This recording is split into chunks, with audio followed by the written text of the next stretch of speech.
Well, hello there, fellow COVID land refugees, and welcome to another episode of Drinking Alone with Friends, the show in which I drink alone and wish you were all here. Today we're making the Champs-Elysees, which is another classic cocktail from Sasha Petrovsky's Regarding Cocktails. We're getting something fancy today because it is Dr. Owen's birthday. So happy birthday, Dr. Owens. Here's a fancy French cocktail for you. We're going to start off with 1/4 ounce of simple syrup. And we're going to follow that with 3/4 ounce of freshly squeezed lemon juice. But because we're going to need a lemon garnish for this drink, remember to get the lemon garnish from the lemon before you crush it. This is especially important because this is my last COVID land lemon. So, no second chances. Alright, we're going to get 3/4 ounce of juice from the lemon.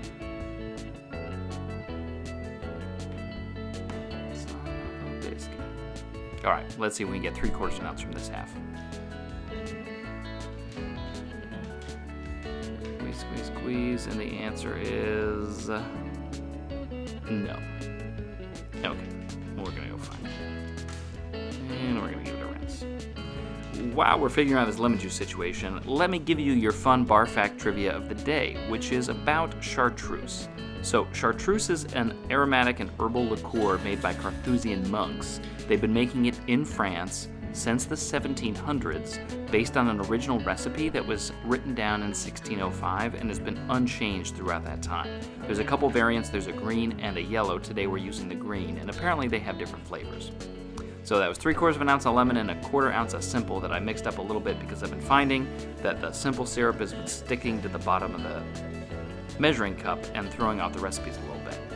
Now, I don't use the chartreuse a lot, and the top was sticky, so I rinsed it off in warm water, and here we go. This is going to be 1/2 ounce of green chartreuse. We add that to the mixing tin, and then the base liqueur of this is supposed to be a cognac, also a French ingredient, and cognac differs in brandy in the same way that champagne differs from sparkling wine, which is that it actually needs to be made in a specific region. So we're going to add 2 ounces of cognac, and I only had fancy cognac, so this is going to be Remy Martin for this. I need 2 ounces, and I have exactly 2 ounces of Remy Martin. All right, well, there you have it. All right, we're going to add that to the mixing tin and get our ice and give this guy a shake-a-roo. As usual, we're going to get 1 large cube of ice for viscosity and texture, and then I'm going to take a second cube of ice and crack that, and the cracked ice is going to provide chilling and dilution to the drink. We have been watching our wash lines a little bit. It's something that Sasha Petrovsky talks a lot about, which is figuring out the exact amount of water that you want to dissolve in your drink in order to dilute it appropriately. And that seems to be really critical. I'm trying to figure out a little bit more about how to optimize these drinks, but I think it makes a big difference, and it's something that I haven't yet been quite hip to.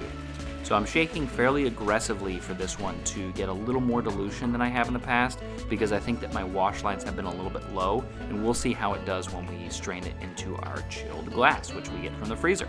Here it is. We're going to double strain as usual because I don't like the ice chips on the top.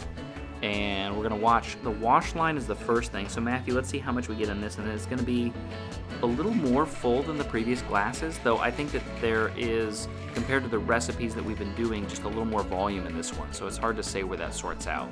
I will say that it doesn't have a ton of foam at the top like the head that we've seen on some. In any case, here comes the garnish. I'm going to get just a little bit of the essential oil from the lemon, wrap it around the rim, and there we go. So cheers, here you have it. Happy birthday, Dr. Owens, the Champs-Elysees. Here's to you, friends. I miss you all dearly and hope you're well.